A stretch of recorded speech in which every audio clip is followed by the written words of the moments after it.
Welcome, everyone, to episode 3 of the Core Values podcast, where we keep you up to date with the latest scene, drama, releases, and much more. I'm your host, Christopher Erb. And I'm Chris Ernesto. Let's cue the intro. So the question is, what are your core values?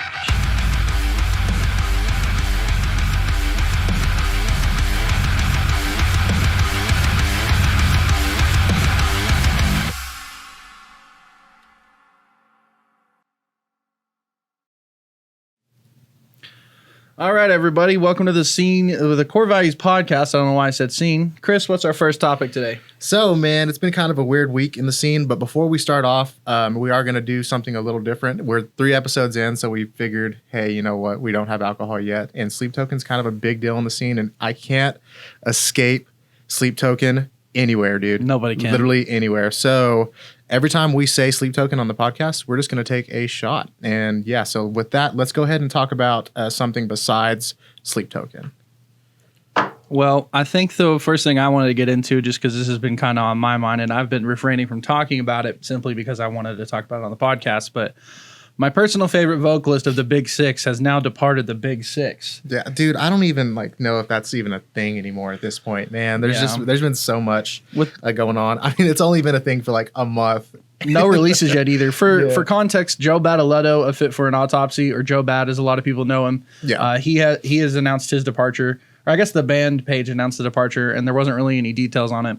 But the post came out. They said he would be departing.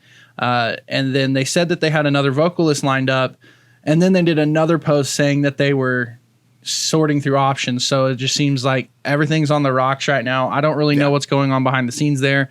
I don't know if there's just crazy scheduling issues or really what the deal is, but I was very disappointed to hear Joe Bad is leaving, because that's my personal favorite vocalist within the Big Six, aside from Taylor Barber.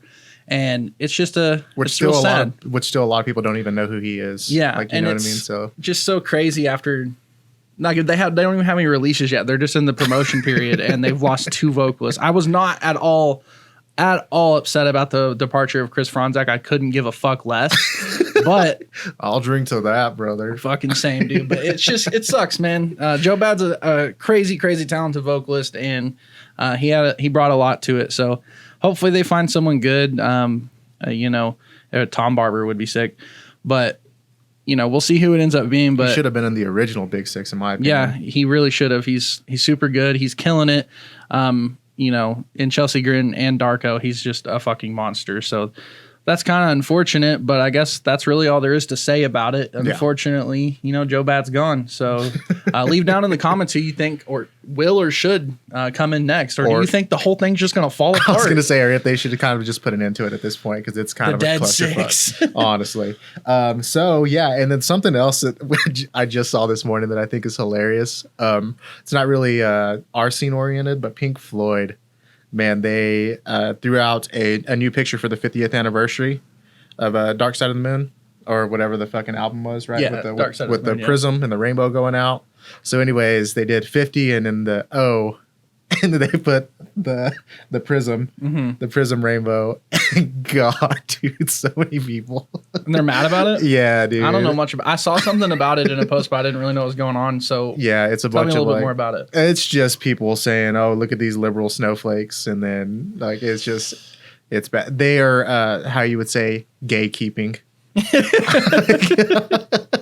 How dare you show support? Yeah, I guess. But anyways, segueing from that, definitely go check Pink Floyd's page if you want like a 30-minute fucking laugh, because it's just hilarious going through all these Facebook comments. I was about to say, let's check out some of these comments and see what people are so upset about. I'm going to be reading some comments, and I want you to know these are not coming from us. These are not the values of the Core Values podcast. These are not the core values that we hold, but they showed an image exactly as Chris described it. It's just the prism with the 50, and then inside the 0 is a the pride stripes. Yeah. So a lot of this is people showing support. But yeah, so we found a good one. Ugh, really, Pink Floyd? I'm so disappointed in you. Of all the things you could have done, this is probably the worst. Oh, I thought this was going somewhere else. I mean, Century Gothic couldn't even go with the serif font. Oh, yeah, never mind. Okay, well. So there's people poking fun at it as well, but fucking. That's crazy, though. Dude. Yeah, there's a ton of them, man.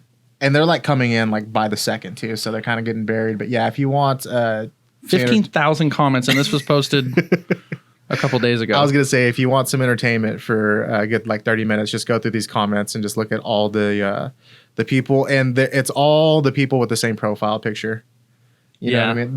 The one where it's like taken from up top, and they're wearing like Oakley gas cans. White dude in his truck with Oakley glasses, goatee. But anyways, go check that out if you want a little bit of entertainment. But anyways, talking about gatekeeping, let's go ahead and segue into that. Because in the core scene, it was something that was always just like, we always talk shit on like the deathcore guys, right? And now they're coming up. Yeah, now deathcore seems like the it's the big genre, and there's like a lot of less hate in the deathcore community. Now it's all about just being. When it comes to metalcore, I feel like people can't even enjoy a metalcore song now without saying, "Oh, well, hey, this is metalcore. This isn't metalcore. Oh, well, no, these guys beforehand, this wasn't their same sound," which is stuff you only heard like in the deathcore community. You know what I mean? Like when Bring Me the Horizon left like deathcore and everything and went to start doing like metalcore stuff, a lot of people hated on them. And it was just kind of like one thing where gatekeeping was like strictly a deathcore thing to do. Yeah, I can't keep up with all the genre gatekeeping. I don't get it either. Like if you like the music, you like the music. Well, a big thing, dude, is like people, especially with like Bad Omens and like all these like, I call them Breaking Benjamin core now, just because that's kind of like where it's at. But like especially like Sleep Token too. Like people were constantly like under like any like Sleep Token content. Oh God, I said Sleep Token. I said it twice, man. We gotta take a shot. Yeah. All right, cheers. Anywho, Sleep Token. Damn. There was like 3 shots in that glass. Yummy. I hate when people comment under their videos, "Oh, well, this isn't metalcore. This isn't that." As if like, dude, let people enjoy it whether it's metalcore or if it's not. Like me personally, man, I don't hate Sleep Token because I'm a gatekeeper. I hate Sleep Token because they suck. I don't hate them. I just don't get the massive hype. And also, I saw a comment today that completely has ruined the entire idea of Sleep Token for me.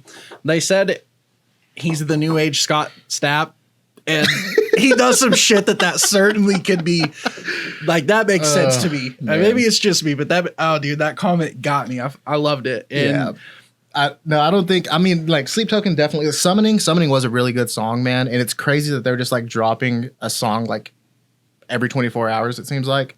But again, like it's one thing. Like songs like that have been written constantly. Every year, a song like that drops, and it's his voice that's getting people. Yeah, well, that's what I'm saying, and I personally don't like that. You know what I mean? Yeah. So it's hard. I'd rather listen to regular Sam Smith than metalcore Sam Smith. Don't come at me, gatekeepers. I know that they're not metalcore. But I would rather listen to Hosier and Drop F. Nice, yeah, exactly. I mean, that's what Sleep Token is. But no, and it's cool, dude. They're above like they just passed 1 million monthly listeners. They skyrocketed like 800,000 listeners over these 4 songs that they've dropped, which is really impressive. Yeah. So happy for them. Yeah, fucking good for them. That's for sure. super dope. But me personally, the hype is a little bit out of proportion. Just not my taste. I still don't think that any of the singles that they've dropped has passed anything from their previous album, the one with the like white and black gradients. I always forget what it's called, but for sure. Honestly, dude, like my favorite shit they did was like The Room Below. Yeah, that little EP, good. Man, super beautiful and everything as well. So yeah, I definitely like some of the stuff they do, but as far as like being like a heavier band and like the Breaking Benjamin feel and like all that stuff as well, I've in my opinion, I've heard so much better. But yeah, I'm gonna get so much fucking hate. What did you say about Sleep Token? Our podcast has officially been canceled because we don't stand Sleep Token. But anyways, yeah, let's get on to some releases. Talking about Sleep Token, I mean, Sleep Token, they just dropped 2 more singles, right? Aqua Regina or something? Aqua Digio Cologne or whatever it is. Drakkar Noir. And then Granite, which is the title track. For sure. Which I didn't like either of them. They definitely have a way different element than the past previous releases. So I kind of feel like... So I feel like this is what's going on behind the scenes with them. They dropped a couple of really good songs that people just loved. It's spread like wildfire. Wildfire got them 1 million monthly listeners, and then now they're just like, hey, instead of our release platform, and we were going to drop a single like once a month or whatever. Let's just waterfall this method. And I feel like they're just going to continue this like process of dropping a new song every week or every couple of weeks or whatever it may be. Just because, I mean, I guarantee you before the end of the month, this band will have 2 million monthly listeners. Yeah, Easy. I can agree. Yeah. And that's kind of the formula a lot of bands are going with. Like, if you remember last year, that's basically what Memphis May Fire did. They dropped every single song except maybe 2 leading up to the album. So they like did 2 EPs, and then the album came through, and then it was, you'd already heard everything that was on the album except a couple tracks, which is fine, but it just seems like it's the new formula for stuff. And commonly, people are dropping 2 songs at a time, which is what Sleep Token's doing. They're not slated for release till the end of...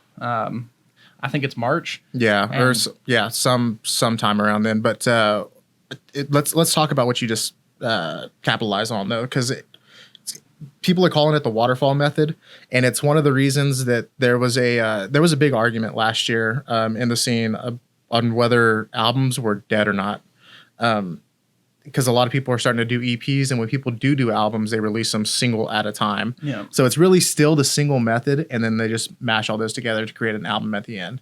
Yeah, I don't think albums are dead, but I think dropping an album that you only have a couple singles off of, that's done. Yeah. I mean, we're even kind of practicing that. We've dropped 4 singles now. We're at 3 singles in now. We're getting ready to drop a 4th, and this is all going to lead up into an album. Yeah, and that's just we have no idea when we plan to even announce. I mean, we're chilling. We do what the fuck we want. I'm just kidding, but it's just for bands it works better because when you drop a whole album at once, the only people that are going to listen to that whole album are the people you've already grabbed. Yeah, the opportunity to get new fans is with singles, and if you're dropping them, and then it's a whole album, and everybody's like, well, I've heard all this. That's how they're gonna. It just works better for numbers. It makes you more money because you're dropping more videos and getting more AdSense on YouTube. Yeah, I was about to say, it gets you more likely to get playlists with Spotify. So it's just It's a good formula, but it's definitely a departure from what we as a scene we're used to. Because back in the day, people were like, I'm not going to listen to any singles till the album drops. And if you're going to do that now, you're going to be waiting 11 months to hear the whole album. And there will be plenty of singles coming out in the meantime. And you're just going to be missing out on the hype train of getting to enjoy it with everyone else. So it's just it's a new formula. I personally like it, but we'll see how it goes. It seems like it's going really well for most people. It did well for Memphis. It did well for Bad Omens. It's doing well. It's doing I can't even believe how well it's going for Sleep Token. They are blowing the fuck up. Oh, yeah. And I said Sleep Token, so... Oh, God. Cheers. But, and I think just...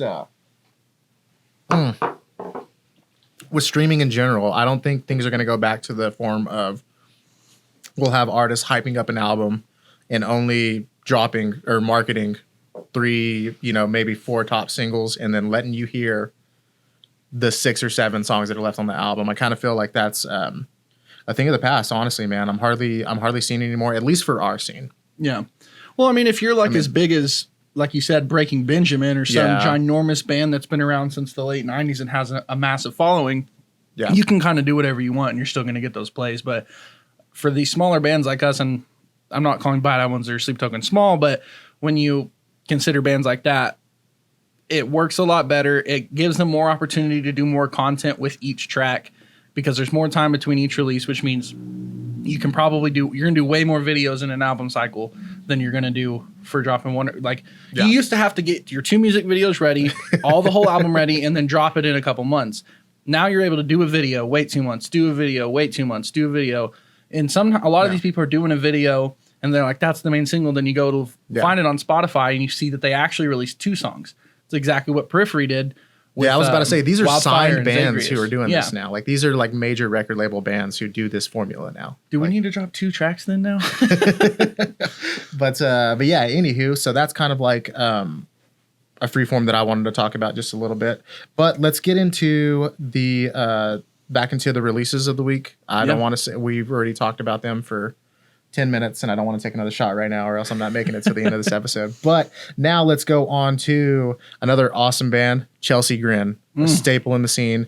They just dropped a single. At first I thought it was from the previous... The album that they dropped in November. And no, this is apparently It's apparently a new song, and it slaps. It's pretty much just a breakdown. I like those the little bendy riffs. Yeah. Sometimes I'm a little bit too judgmental on Chelsea Grin now because I love Tom Barber and Darko. Mm-hmm. So when I hear Chelsea Grin, I'm like, it just feels like Diet Darko to me. It's Darko without all the weird sound design, weird noises, and that's fine. I still love Chelsea Grin and I love deathcore, but Darko's just scratching that section of deathcore that I like. And the swag, man. Darko just has that aesthetic, and Hoy's got the best design, and he's killing it, and he just always smashes their shit for them. So I think it's really cool. Plus, Darko's just constantly dropping music. They dropped 18 songs last year. Yeah, and I would have believed it if he would have said last week as well. Like, these guys are constantly, and Tom keeps, he's got both projects. Yeah, so, dude is prolific. One thing I wanted to mention, because I think I talked about him last week, since you had mentioned their aesthetic and their designer, I always thought his name was Rui. I found out that's how it's spelled, but since he's Portuguese, it's pronounced Hoy. Huh? Right? I was like, I'm so glad I've never like we've talked in Twitter DMs, but I've never spoken with him. I'm so glad because I was like, hey, Rui. And I now if I speak with him, I'm like, Hoy, he's going to be impressed with me. But yeah, go check out Hoy. I don't even know how to pronounce his last name, but Rui LRPC on Instagram. He pretty much, if you're a fan of any band in the scene, you've probably seen King his of Merch, work. Yeah. Silent Planet, King Major. He just kills it. He's super good. But anyway, to keep going with the releases, another one that came out this week that dropped another song is Gideon. And I'm a huge fan of Gideon. I've loved all of their old stuff. I loved the last album, Out of Control. I thought it was really good, really sick, and a departure from what they used to do. Amazing band live too, dude. Yeah, amazing. Oh my God, they blew me away. And I have to be honest, these last two singles aren't doing it for me. The single or the breakdown in the first song that they dropped is super good. I really like it. Yeah. But other than that, I feel like they're just relying on those little hi-hat breaks, kind of grooves a little too much because they people really liked it from the first album. But in their defense, live, those always go hard. And it fucks, but it's just they're weighing in too heavy of it. And the new song, it just bored me. The end sounds like the end of their last album, and I don't know. It's just they're not quite scratching that itch for me yet. I know it's only 2 songs in, and I still love the band. Will always be a massive supporter of the band, but I was hoping. Can we talk about his more swag though? Can we talk about that? I forgot to bring my cowboy hat. I'm saying, bro, the cowboy hat. Fellow Texans here too. And the buffalo jacket. And the cinch jeans. Yes. Oh my God. Yeah. He's so wearing and those are not he's not just wearing some Wranglers from Walmart. He's wearing some real nice jeans that he bought at Cavender's. Yeah, those are cinch. You're lucky right there, man. And I bet those boots cost $450. But yeah, so I'm still excited to see what comes from Gideon this year. Absolutely. It just sucks because we're 2 songs in by them, and I'm honestly, they're okay. Couldn't tell you what song's what though. They sound like the same song. I don't know. Yeah, I don't know. I've just got to listen and just keep up with these guys this year. Honestly, the main thing that kind of throws me down, and I hate to say this, but throws me down with the previous 2 songs they released was the production, man. Yeah, it's a little weak, and that's kind of music videos were awesome. It's happened with their last album too. Was kind of a step down from the production of the album before that, in my opinion. I know they kind of took a different route, so obviously they're going to go a different way production wise. But guitars just feel really thin to me. The bass tone's sick in terms of tone, but the low ends, it lacks a lot of low end, and the drums are they lack a lot of body, and at least for the production style that I prefer. I don't, baby. Fucking me either, dude. We got to go to the gym after this podcast. But yeah, I don't know. The production's a little different, a little weird. It's super bass heavy. It's super noisy and grindy, which is fine. I like that stuff in some instances, but I think mostly, if anything, I'd say it's just lacking some body that I wish it had. But to transition into something a little more positive, that's something I'm actually really excited about, and I really, really can't wait for the podcast to end so I can listen to it again, is the new Termina track. Yes. Featuring Phil Bozeman and Joshua Travis. That song was phenomenal. I didn't even know they dropped today because I just didn't see it, and Chris let me know, so we took a listen right before we started the podcast. And so good.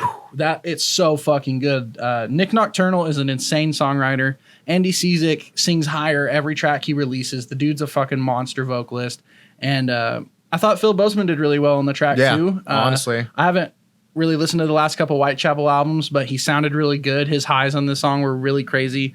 I'm not really sure what part Joshua Travis did, but I'm a really big I'm a huge Joshua Travis fan, so I'm sure he killed his part. The main highlight for me, sorry to interrupt. The main highlight for me, man, was Nick's guitar work, man. Yeah, it reminded me of like early age, like Reflections almost. Like, and the dude, leads are crazy. God, dude, so good. And then just the overall composition of that song. There's a part where it breaks down into like it's almost like rap oriented, too. Yeah, with like synth and like 808s and everything too. And it was honestly really cool, man. Usually you hear stuff like that and you're like, that's that shit I like. Gimmicky, but no, that's dude.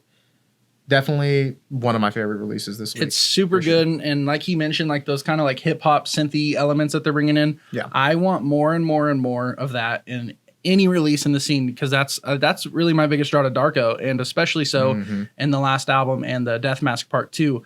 Is it's got crazy, weird sound design. There's little like beat breaks. It's really cool. Well, that's why we like 1056 so much. Yeah, exactly. Man. God, dude, 1056 is that so good. sound is so cool. It gives it a chaotic feel, and fresh. It mixes it up. It doesn't make it sound like intro, verse, chorus, repeat, breakdown, repeat. That's like, it just gives it some dynamic that I fuck with hard. And I think Termina is the band to look out for right now. I can't believe that they're just sitting above 60K. Yeah. They're super good. And for people who don't know who Termina is, it's basically a YouTuber like super group. Yeah, so the main pieces are Cizik and Nick Nocturnal. Are there any other members? So Andy Cizik, a very well known vocalist in the scene, and just it's Nick Nocturnal and Andy Cizik's project. So okay, yeah, and then they bring on people to feature, and in this case, had some amazing features. Yeah, Phil Bozeman was an interesting choice too, because like he's kind of departed from the like. Whitechapel's kind of, I mean, they're still deathcore, obviously, but they're kind of going a little softer. And I thought it was an interesting feature, and I thought he killed his part. Love Phil Bozeman. He was Whitechapel was one of the original metal bands I got into with This Is Exile, which probably wasn't good for my aging 8th grade mind, but great album. But I think that's all we have for mainstream releases this week. Yeah, it was kind of a slow week, but honestly, last week was packed. So, dude, yeah, for sure. And then if y'all have any mainstream releases, I know Fit for a King and Pop Evil did something this week. Let's be real here. Come on. We don't listen to Fit for a King anymore. No. Not since Dark Skies. Okay, so Dark Skies, I will say, man. So I have a Purgatory playlist. I have one Purgatory playlist for songs, and I have one Purgatory playlist for albums. And essentially all that is the songs or albums that I would be damned to listen to for all of eternity. With that said, Fit for a King, Dark Skies, that album, I have 7 albums on my Purgatory album playlist. That album is definitely on my Purgatory playlist. That album right there, oh my God, so good. So don't think whenever I'm like, oh, Fit for a King, I don't care what they just recently released. They just kind of lost me, man. They lost me, honestly. Same, and I'm gonna start getting into I'm gonna go on a little tiny bit of a rant. So this is opinionated. This is my opinion. And nobody has to share it. I don't expect anybody to. I know that a lot of people love Fit for King and that they're the biggest they've ever been right now. But I mean, good for them too. Definitely. So Dark Skies, as we just stated, I love. One of my favorite albums of the last decade. It's fucking phenomenal. I think a couple reasons. Okay, let me restructure this. Like I said, love the album. It's amazing. The way that they did the release cycle was a very early stage of what we talked about earlier in the podcast of bands releasing a lot of the singles of the album and then dropping the rest of the album, like just a couple songs at the end. And Fit for a King was early to this with Dark Skies. They dropped like 5 singles of the 10-track album. And to me personally, all the singles were the best songs on the album. Yeah. And not to say that the album as a whole isn't amazing, but I had voiced this on a friend's post on Facebook who is local to here. Like this, I was not expecting this to be seen by anyone who mattered. But so I just said, I really love getting into that. Yeah, I'm getting into that, bro. I have no problem getting into that. This is hilarious. So, I comment, I love the album. I wish that they had done the singles a little bit differently because the singles are the best tracks and it makes the rest of the album feel a little bit underwhelming to me. Ryan Kirby, Fit for a King's vocalist, his wife happened to be friends with this local guy in the small ass town I live in. Got your ass, bro. She comes in there and she's like, excuse me.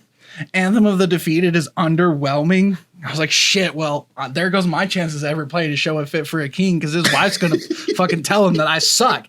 So, that kind of sucked. But also, to further give it more opinions that nobody asked for on that album, the reason I feel like, for me personally, that Fit for a King fell off, or maybe that they lost a sound I didn't care for, is that their guitarist, Bobby, he became just purely a session member. Yeah. And I have to wonder if the passion there's not as much passion there for the project as it used to, because who knows, man.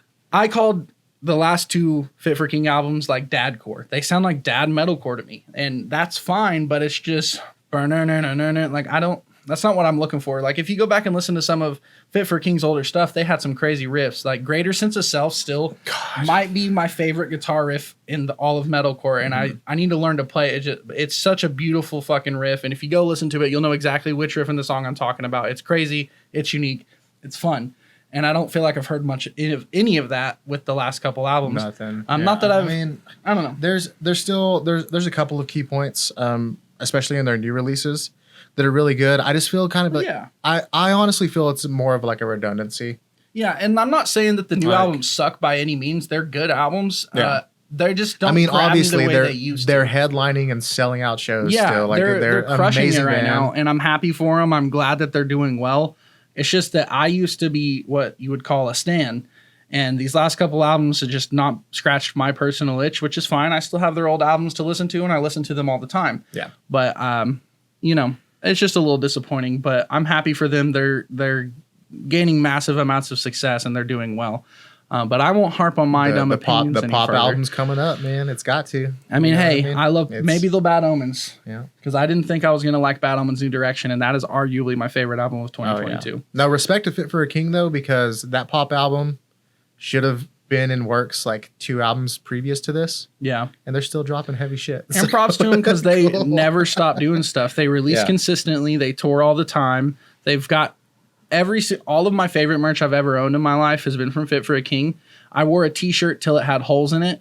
I've got a hoodie over there I wear all the time from them. That is. He's got a Fit for a King hoodie. Right, I love, and it's from the Death Grip album. Yeah. Like I love Fit for a King, and just because Shadows and Echoes, that little bass.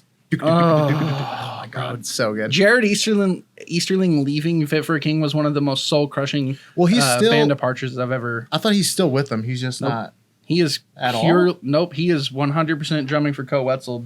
Fit for a King shares drummers with Invent Animate. Oh, I forgot about that. Yep. And that might have just been a tour, but which Invent Animate, in my opinion, man, is gonna be one of the breakthrough in the metalcore scene. Like, they probably won't make Sleep Token numbers or like anything like that. Damn it, I said it again.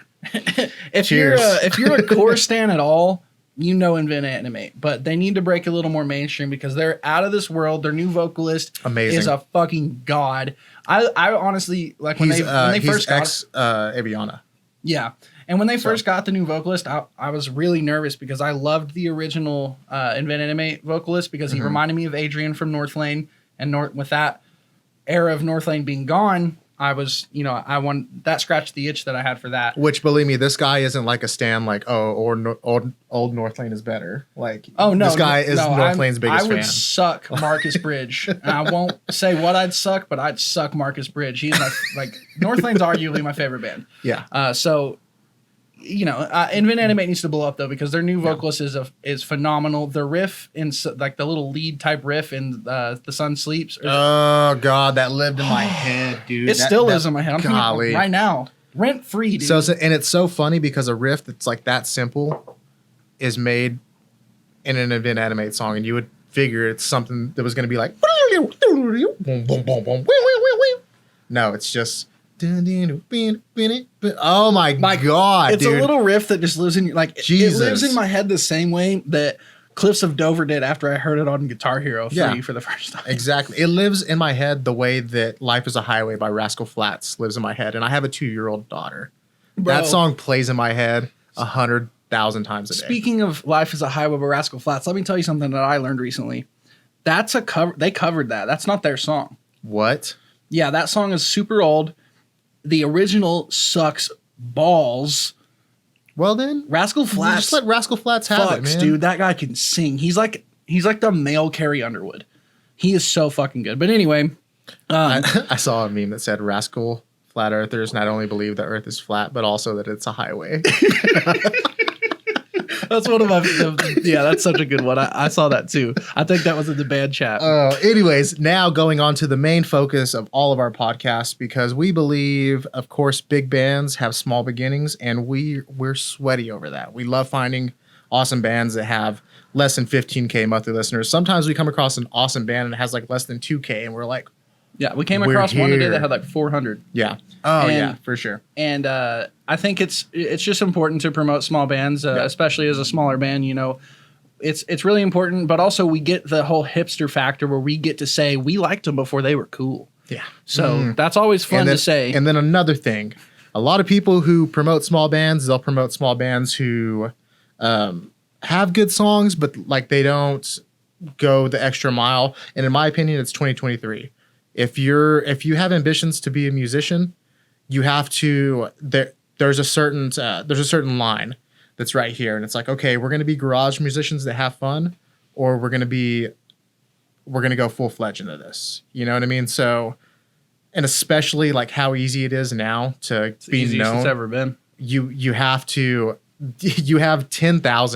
You bands. don't need a label. Yeah, but you have 10,000 bands that are sitting here uploading daily. You have to have good production. You have to have good videos. You have to have good graphics. Of course, you have to have good songs, but you have to have something that's going to make you noticed. And so within this podcast, let me segue back to what I was getting at before I just go off on a tangent. Within this podcast, of course, we love promoting smaller bands. But one thing we do when we promote smaller bands is we're like, hey, these guys got it. So if we're ever like, hey, these guys have 700 monthly listeners, we're not going to pitch you to a band that had their stuff recorded from like via cell phone in a closet or whatever. Quality's everything. So definitely if you're on this podcast listening and we pitch a smaller band, dude, go check them out because it's something that's like, they're good. They're definitely going to like pop off. We would never, ever promote like a smaller band that we don't think deserves massive recognition because quality's super important to us. And as a small band who strives to like have the highest quality possible. Yeah. We understand what it's like. We're a DIY band as well. Like it's very cutthroat and it's very hard, but we give credit where it's due. Exactly. And I think the first one that I would like to talk about is just a little soft touch in. And I think that these guys have massive potential, definitely lots of work to do. But I heard them for the first time today. We heard them. We have a little listening party before every podcast to make sure we're caught up on everything. And we came across this band called Engrave, Engrave. And it was just a little simple chorus song, but it was really good. Yeah. Amazing massive cleans, vocalist, man. dude. Yeah. Super good. They've got crazy potential. You can definitely hear the Plot and You influence, like the Dispose album and Swan Song. You can hear the influence. I heard a lot of Chris Roeder as well. Oh, like yes, within that dude. too. So speaking of which, one of the scene's most massively underrated vocalists, that dude has fucking pipes. Dude. But yeah, Engrave with their song Alive, they crushed it, man. I was pleasantly surprised because some of the times when we're going through these little listening parties looking at new releases from small bands, we hear some dog shit, like some fucking trash. I love how you sugarcoat it. Yeah. So you'll find quickly that I do not have a filter, guys. But anyway, I think that they are phenomenal. You should definitely check them out. This song isn't anything new or crazy that you haven't heard before, but there's crazy amounts of potential. Their vocalist is a powerhouse, and I think you should definitely check them out. So you say they're vocalists. I did some research, and I found out they are a 3-piece right now. That's really cool. Yeah. So me, in my opinion, I love like 4 pieces. I don't like From Popeyes? Yeah. Raising Cane's, bro. Get out of here. Let's go get some chicken after this. And now that we're over our product placement of the day, I love whenever like bands can just like consolidate their sound in like the most minimum amount of players possible. Like I know like you like the Wise Man's Fear, like everything like that. They have like 9 guitar players, and they just happen to have that. I'm not into them for the members. Callous Boys or the Callous Boys, where they have Dallas Cowboy. They're the Callous Cowboys. Dude, okay, let's go on a tangent real quick. Did you know I saw that name forever, and I was like, dude, what do they call this? And I found out that it's called the Callous Cowboys.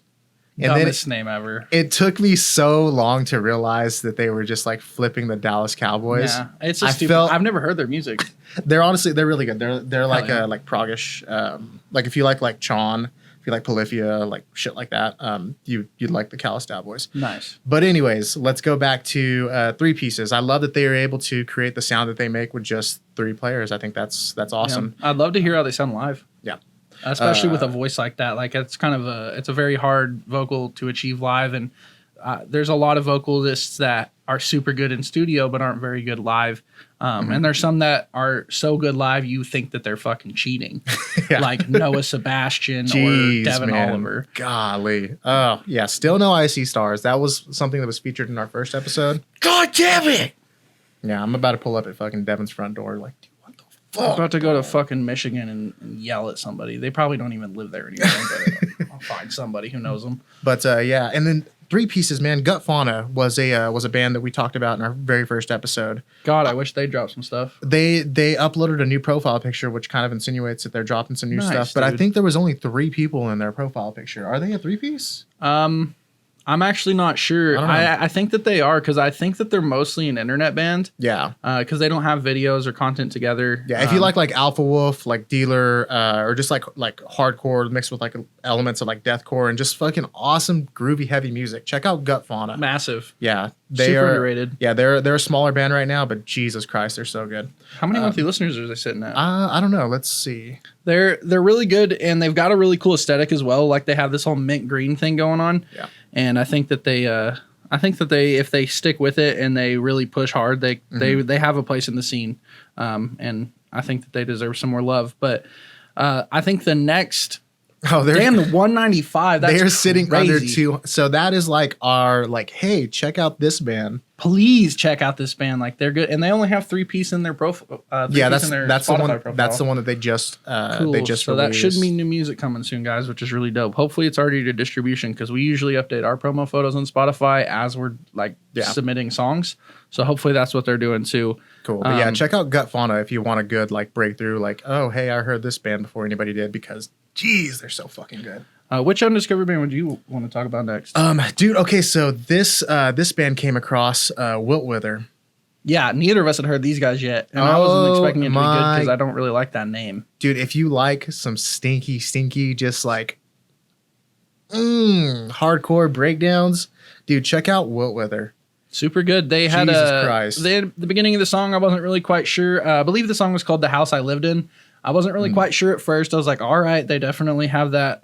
They're going for that Alpha Wolf Dealer, Darknet, 1056 kind of.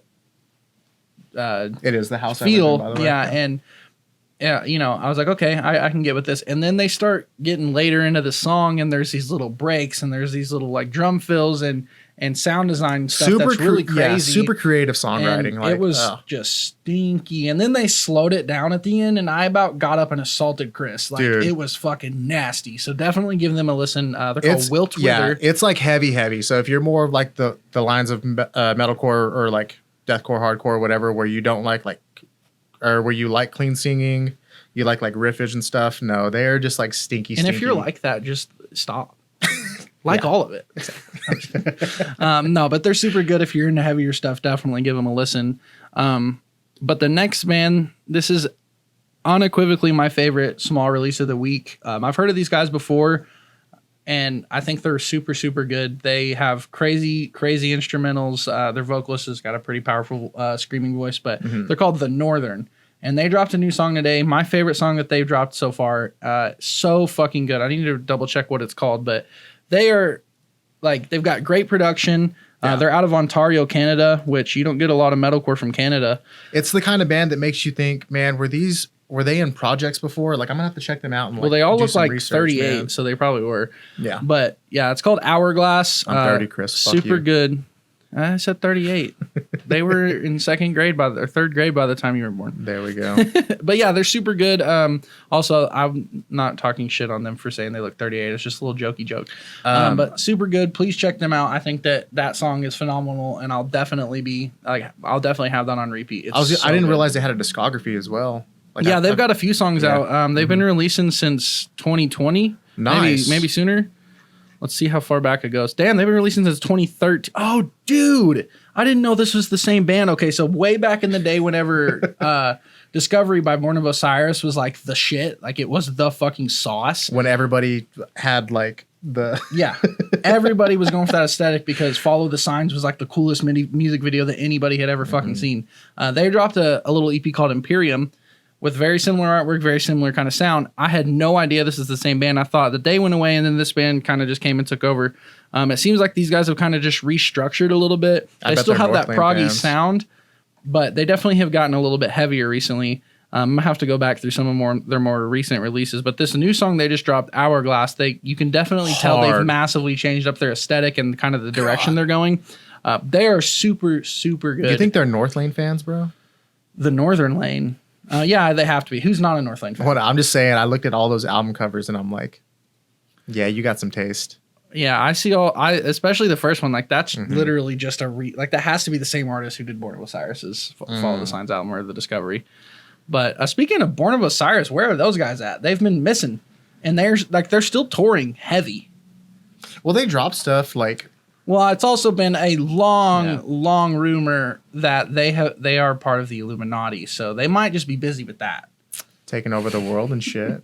I mean, Sumerian Records bought them a fucking house. Dude, can we talk about Sumerian Records real quick? And can we be honest about them? They fell off, dude. No, not even that. Can we just talk about, because Sumerian has fucking huge bands. They're always going to be a big record label, but just for the big band, even their biggest band that they had, Asking Alexandria, is gone. No, can we talk about how fucking Sumerian Records, like, chief of marketing has to be like that big guy that wears like a tacky suit and just smokes a cigar and throws out like the weirdest fucking ideas just in the corner of the room, so confident that people are like, let's do that. Like right now, have you seen the God, can you Google this real quick? Jamie, can we fact check this real quick? The TV show that they have. They did movies too. Yeah, because like all their bands. Well, this is one thing that Neon Graves, we received an email like years ago, like seeing if like we wanted to like pitch to this or like whatever the fuck it was. But anyways, it's a show where Sumerian bring on all these like bands that just want to become big, and like they promise them a record deal and like all this other stuff as well. And I don't even know if it's still airing, dude. Well, the movie was American Satan, and no, it's like a YouTube series. Are you talking about the one they did with Asking Alexandria and I See Stars? With the WWE guy? It is fairly recent, man. If I need to phone a friend, I'll phone Luke from Brain Division right now because him and I were talking about this. I don't even know, dude. No Cover. That's what it is, dude. And it's so crazy because they have like I think Tosin. We got hit up about this? Yeah, dude. Like fucking like pre-COVID when we were writing All That Brings Us Down. Damn. Anywho, like I think it's like Tosin Abasi is one of the judges, and like somebody else, and they will bring on people. It's like I do. Yeah. I remember this now. It's like America's Got Talent, but for metalcore like, and like undiscovered bands. Well, there's like grunge bands and like all kinds of shit, but it's just like I don't know what idea Sumerian doesn't have like brought to their table where they're like. They just like doing stuff. Dude. Yeah, they're just like, let's just fucking see what works. Like, what other label in any scene, let alone the core, do you know that's like, we're gonna make a movie? Yeah, American Satan, and the top guy on the poster is Andy Biersack or Andy Six. But oh my god, we should watch that movie. Yeah, just to see what the fuck is up. Well, watch us love it, but that's crazy. Sumerian Records is certainly something. Yeah, I'm not really gonna put anything out there past that. I still stand behind. I mean, Sharp Tone. Obviously, in my opinion, they're like the strong leaders of bands in our scene. But the best like up and coming, Rising Empire is really good as well. Our buddies Half Me are on that too, so shout out. I'm gonna fucking plug you guys. Well, of course, it's always gonna depend on the contract and all that, and like. A lot of labels are known for supporting their larger bands way more than their smaller artists, which makes sense because that's where the numbers are coming from. But I feel like Sharp Tone does a really good job of promoting everyone and not really like playing too hard of favorites past what makes sense because obviously if you're pulling the best numbers, you deserve the most promotion. But at the same time, you shouldn't sign a band that you're not going to promote. And Rise Records was very guilty of that for a long time. Yeah. And a lot of labels were. It's the name of the game sometimes. But for sure. I think Sumerian, like, I'm not going to fucking hold punches here. I think they fell off. I think that they're only promoting their larger artists, and they've had a lot of artists fall out. Asking Alexandria left Sumerian, but that could just be for the fact that I don't even think that they know what the fuck they're doing right now. Hey, but still, dude, Danny Even Danny's a god. Even his jazz solo shit that he's doing and like country shit. God the damn, best bad habit I ever had is as good as anything that John Mayer has released in the past. I hate it when 5 people years. talk about, hey, who are the best like singers like or like clean vocalists like vocal wise that like made a staple on our scene. And Danny Worsnop never gets mentioned in that. He's phenomenal, dude. There's some stuff in the both of the first 2 albums that are like really, really impressive. And I know that he lost his voice a little bit because of all the cigarette and alcohol abuse, but that dude can still sing, and you can hear it in The Best Bad Habit I Ever Had. That song, he has got some fucking runs in that bitch. He's so good. Such a good vocalist, and undeniably an amazing clean vocalist. And like literally, if you're saying he's not, it's because you're gatekeeping because he's not playing the music you want him to play. But anywho, yeah, segueing back to record labels, what I was trying to get with that is if somebody came to me and was just like, hey, I want a record label with really good bands that I would enjoy. I'm kind of new to the scene. Who do I go towards? Dude, it's going to be Thriller. Oh yeah, they're blowing up. Man, they were super smart to grab to pick up Catch Your Breath, which we've talked about them on the blowing podcast up on before. TikTok. If you haven't heard any of Catch Your Breath songs, do yourself a favor. They're an amazing band. And then of course one of my favorite bands at the time being Avoid. Oh my god, they're so fucking good. So good. Why are you looking up Sleep Token? I was trying to see what label they were. Oh, okay. Because I was curious. God, but Spine Farm Records, I've actually never heard of that label. I feel like I've heard the name, but I couldn't tell you any other names on the label. But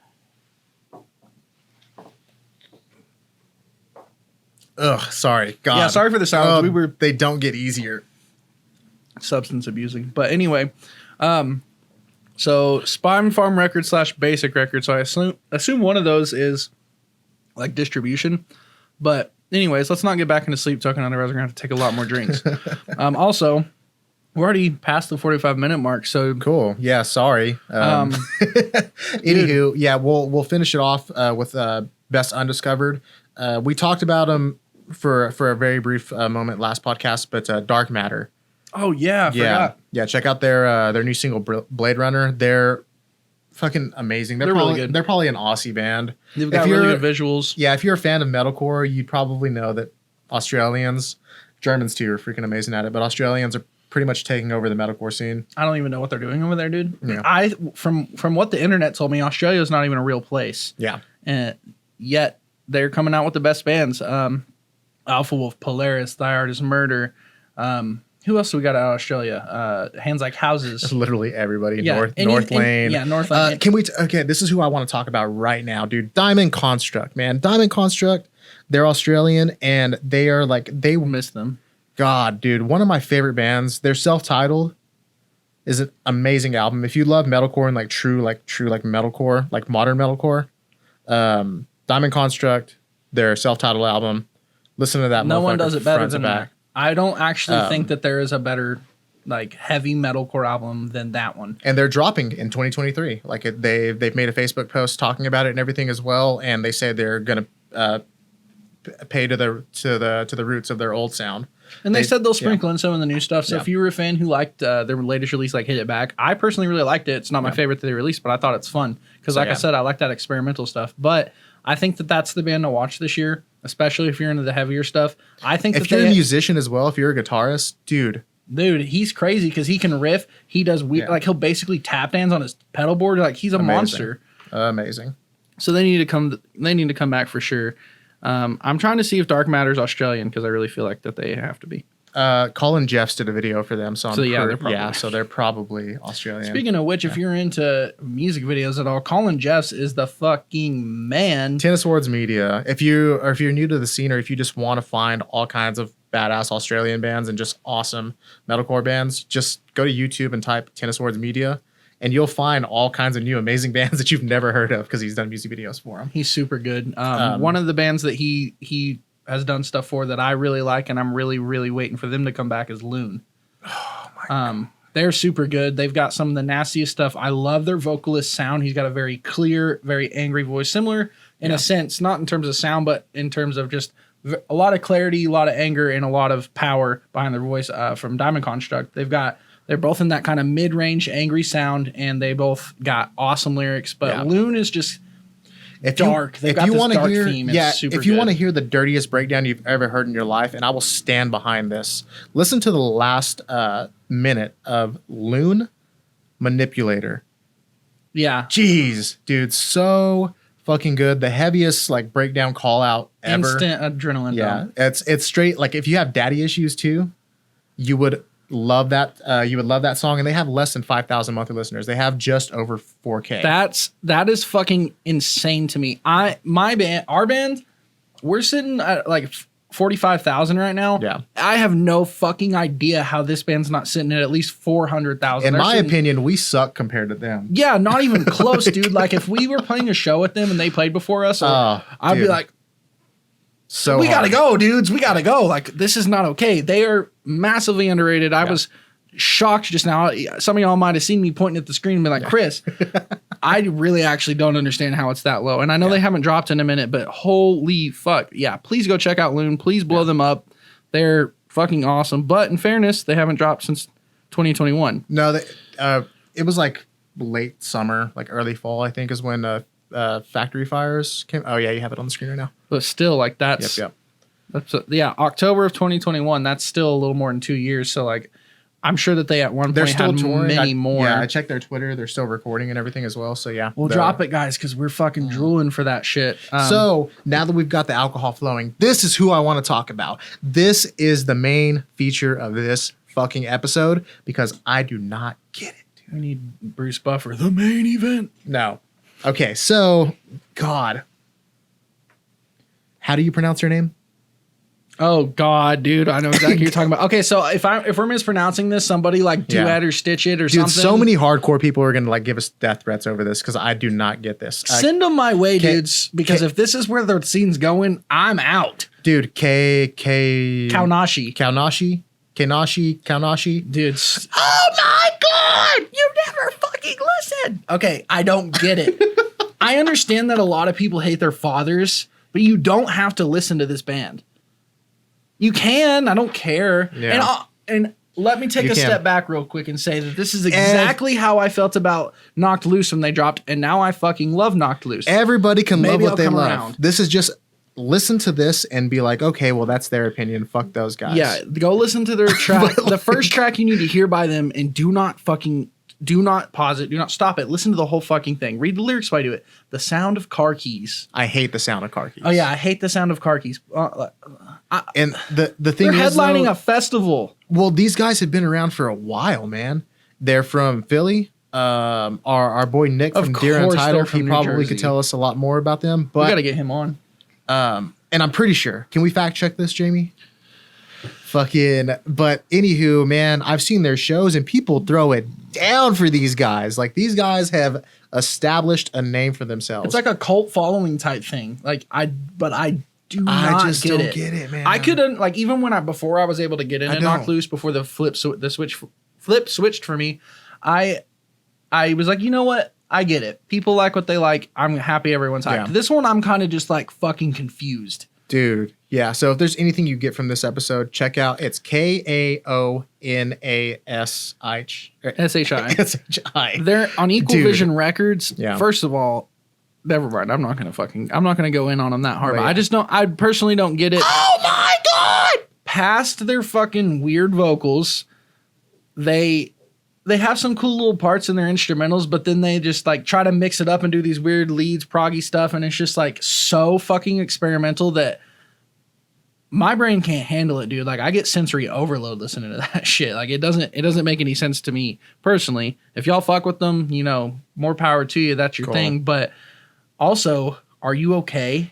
Dude. Like I get it. You have daddy issues, but like what I get from these lyrics are the type of daddy issues where like your dad makes like $200K a year and you're like on a fucking killing spree on Call of Duty and he like walks in when you're all like on 27 kills and he interrupts you and it's just like, hey son, can you get out of the room for maybe like 20 fucking minutes and go throw the trash?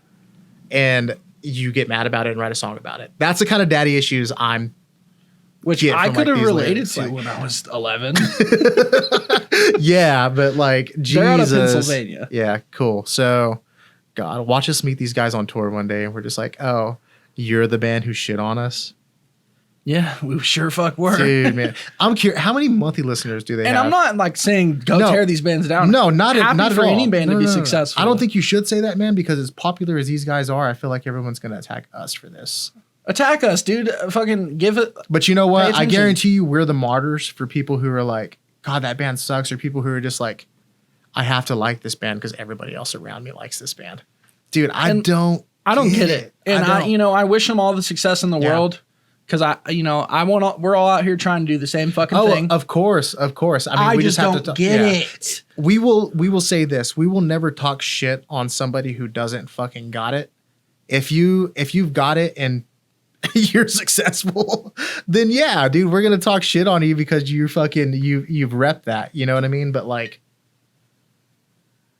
I don't get it. Respect where it's due. I don't get it. I still don't. I don't get it. I'm actually just gonna go fucking hard for a second. I don't fucking get it. It's confusing. It makes me feel dumb. Maybe I am, but I just don't get it because it's not good. I can get down with the instrumentals if I really need to. Great, but that dude. I do not. And okay, but here's the fucking kicker. There are parts in the songs where he's doing like backing vocals or even just small sections where he actually can fucking scream really well. But then the rest of the song, he freaking sings like, I don't get it. Dude, Chris, your hair's getting so long, dude. I love your curly hair. It makes me want to pull my fucking hair out, dude. I just don't get it, guys. If anybody can fucking tell us if there's a puzzle piece that we're missing, maybe the live experience is crazy and we just don't get it yet. But I don't want to say I don't get it a billion times. I already have, but I don't get it. Oh my God. Golly. So anyways, with that, guys, we're going to finish this episode of Core Values Podcast. Yeah, this is the longest episode so far. Definitely go check out a Kaonashi. Kaonashi, yeah. Go show them some love. Don't go drop hate in the name of Core Values. We just don't get it. We just don't get it. And if you want to hate on us, fucking please do it because publicity, dude. We'll take it. Exactly. Bring the haters in, dude. Exactly. We want that engagement. Anywho, before we close out, check and see how many fucking monthly listeners. Yeah, actually, that's a good point. So, like, they're blowing up. They're headlining that the Saturday, April 1st of the Explicit Content. Yeah, go tour. check out. Yeah, go check out Explicit Content. Oh, thank God, they have less than us. And we're just chilling but here they do have an office in Amarillo, Texas. They do have a song with over 1 million streams. We haven't even broke 200K yet. Which one is it? You'll understand when you're older. Okay, so when we're older, we'll get it. No, I was gonna say that music video. It's a super popular one too. Oh, but the title is The Missing Puzzle Piece. We just have to be apparently so old that our hearing's gone. I guess, yeah. But sorry, guys. Kaonashi is not good. But, do it to us is keyword. Or in general. I will be the asshole here. They're not good. Like I said, the instrumentals can get down in parts, but they also make some really silly decisions. That vocal style is fucking stupid. Oh my God! And it mostly pisses me off because it's not like that's him trying his best and I'm shitting on someone trying their best. There are parts in the songs that showcase that he actually knows what the fuck he's doing, and he's choosing to do this weird gimmicky thing because they're like, we can make a TikTok and people will talk shit and blow it up. And we're actually feeding into probably that whole marketing strategy right now. I was about to say, we're talking bro. Shit. It's working. So actually, I redact my previous statement. Don't go show them love and give them likes. Just ignore this whole last 10-minute segment of the podcast. Oh my God. Anywho, so it's time to wrap this bitch up. Yeah, this is Core Values Podcast. We are 3 episodes in. We haven't even done our featured artist of the week, bro. We gotta do that first. Yeah, but I was gonna say, if you've been listening so far, you kind of get that we're extremely. We don't mince words. We really don't. We don't give a shit about. Unhinged, baby. Yeah, exactly. We'll be completely honest. So if you're that kind of person who loves honest material. Yeah, you've been here, you get it, and if this is your first episode listening, this is kind of just what we do, baby. But a caveat to that is that while we're being honest, we still wish every single band we ever mention, whether we like them or not, we wish them success. We do not want anyone to go throwing hate towards anyone else. Yeah, we're giving our opinions here. We don't bully. That's what I was kind of saying. I feel like that might have got misconstrued earlier.